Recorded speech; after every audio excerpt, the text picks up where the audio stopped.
మీకు సింపుల్గా mutton curry కుక్కర్లో ఎలా చేసుకోవాలో చూపిస్తుంది. ముందు కుక్కర్ పెట్టుకొని కర్రీకి సరిపడా ఆయిల్ వేసుకోవాలి. నాన్ వెజ్లో పోపు గింజలు వేయకూడదని నేనైతే వేయట్లేను. ఇదిగోండి పచ్చిమిర్చి, ఉల్లిపాయలు వీటిని బాగా గోల్డెన్ బ్రౌన్ వచ్చే వరకు వేయించుకోవాలి.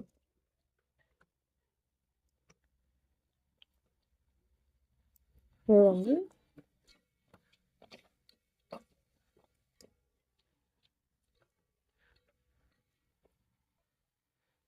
ఇప్పుడు రుచికి సరిపడా ఉప్పు ఇప్పుడే వేసుకోండి.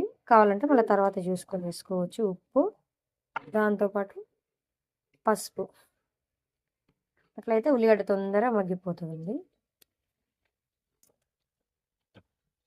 ఉప్పు పసుపు వేసుకొని కలుపుకొని ఒక 2 నిమిషాలు మూత పెట్టి వదిలేయండి. ఇప్పుడు కొద్దిగంతా అల్లం వెల్లిపాయ పేస్ట్ వేసుకోండి. ఎంత పచ్చివాసన పోయే వరకు బాగా వేయించుకోవాలి.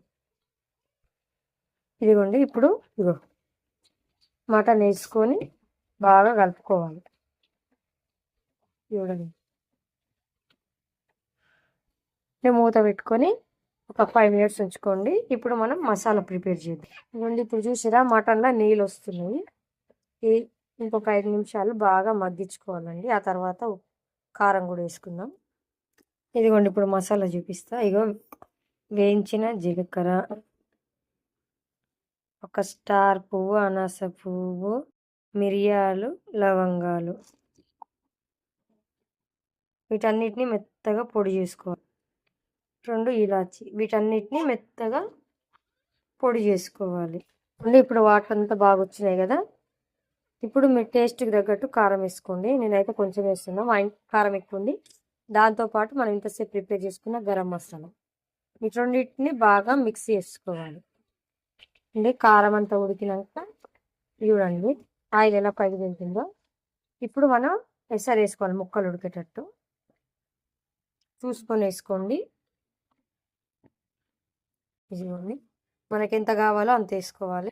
ఇదిగోండి ఆ ఎసరుతో పాటు కొత్తిమీర వేసుకొని కుక్కర్ మూత పెట్టుకొని ఒక 2 విజిల్స్ వస్తే మన మటన్ రెడీ. ఫైనల్గా అయితే మన మటన్ కర్రీ రెడీ అయిపోయింది. రైస్ దేనికైనా కాంబినేషన్ సూపర్ ఉంటుందండి. పోతే మన ఛానల్ సబ్స్క్రైబ్ చేసుకొని లైక్ కొట్టి వెళ్ళండి. మీకు ఇంకేమైనా కావాలంటే కామెంట్ చేయండి. Okay bye.